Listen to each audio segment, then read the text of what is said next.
त्याने सिद्ध केलेलं आहे की त्याने दाखवून दिला आहे संबंध महाराष्ट्राला की या बैलगाडा शर्यत क्षेत्रामधील देव त्याला का म्हटलं जातं आणि खरंच तो देव आहे तर आहेच.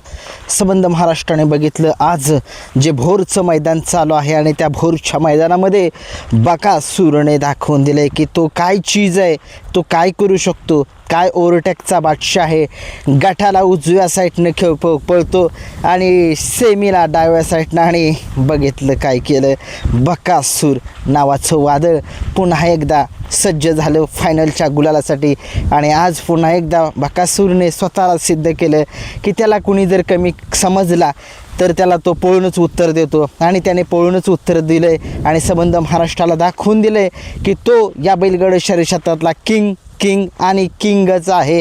असा हा रुस्तम हिंद केसरी, 12 वेळा हिंद केसरी असा हा महाराष्ट्राचा देव बकासूर. पुन्हा एकदा गुलाल. काय मंडळी, कसा काय पळ वाटला आज बकासूरचा. नियोजन जे आहे ते बकासूरचं मी तुम्हाला कालच सांगितलं होतं की बकासूर मालवणमध्ये गेला आहे, कदाचित पळेलसुद्धा, कदाचित नाहीसुद्धा पळेल. जर पळाला तर संध्याकाळी लाईव्ह लॉटमध्ये बकासूरची समजेल चिठ्ठी निघते का नाही. परंतु बकासूरची नावाची चिठ्ठी जी आहे ती रात्री निघालेली नाही आहे, परंतु मी सकाळीसुद्धा व्हिडिओ केला आणि त्या व्हिडिओमध्ये सांगितलं की बकासूर कदाचित सचिनसोबत पळताना दिसू शकतो. परंतु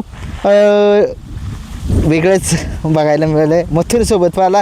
परंतु असं मथुरी आपला आणि बकासूर आपलाच आहे.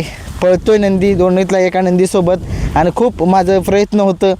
मी वारंवार प्रयत्न केले, प्रत्येक मुलाखतीमध्ये प्रयत्न विचारायचा कुठलाही नंदी असू द्या की बकासूर मथुरसोबत कधी दिसेल आणि 100% आज मथुरचा देखील गुलाल होईल आशा आहे.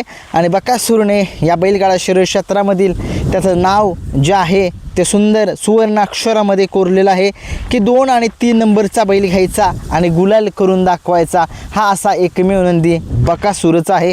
काय गाडी पाळली सोन्या ड्रायव्हर रामू शिवाडीकरांनी. ही गाडी जी आहे बकासूरची फायनलसाठी पात्र केले. त्यांनासुद्धा खूप शुभेच्छा देतोय कारण की त्यांनीसुद्धा आज बकासूरच्या गाडीवरती अनेकदा बसले असतील, परंतु ज्या वेळेस बकासूरच्या गाडीवरती लोक बसतात, ड्रायव्हर बसतात, त्यावेळेस त्यांची चर्चा जी आहे ती होतेच आणि व्हायलाच पाहिजे. का ना व्हायला पाहिजे, कारण की तो महाराष्ट्राचा लाडका बैल आहे आणि त्याच्या गाडीवरती बसणं म्हणजे कुणाचं एऱ्यागऱ्याचं काम नाही की, कारण की तो एक टॉपचा नंदी आहे. त्याला चालवणं एवढी गोष्ट नाही आहे. आणि बघितलं कशा पद्धतीनं बकासूरने आज जो आहे तो सेमी काढलेला आहे डाव्या खांदी पळून.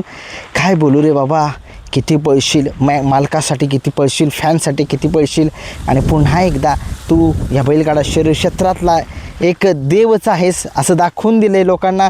1 2 3 4 5 5 1 6 मैदानं सलग जरी पराभव झाले तरी तो दुसऱ्या तिसऱ्या मैदानामध्ये 7व्या 8व्या मैदानामध्ये कमबॅक करतो आणि गुलाल मिळवतो.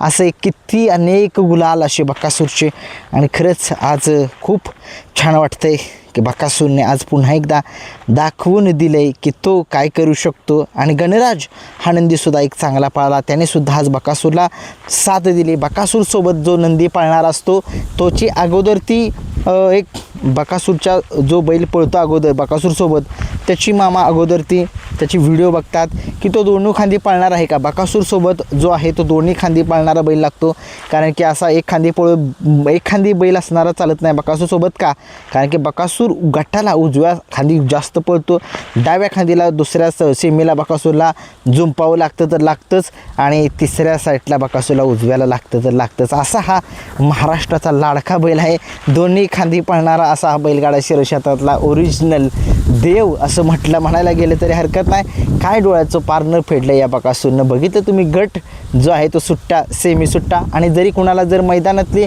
अपडेट जर पाहिजे असेल तर ते मैदान STC लाईव्ह या चॅनलवरती जावा. ते STC लाईव्ह चॅनलवरती सेमी क्रमांक 7मध्ये बकासूरची गाडी पाळी तास क्रमांक 5वरून आणि पुन्हा एकदा सिद्ध केलं आहे की तो काय करू शकतो आणि कशा पद्धतीनं ती गाडी जी आहे ती पळवलेली आहे बकासूरने.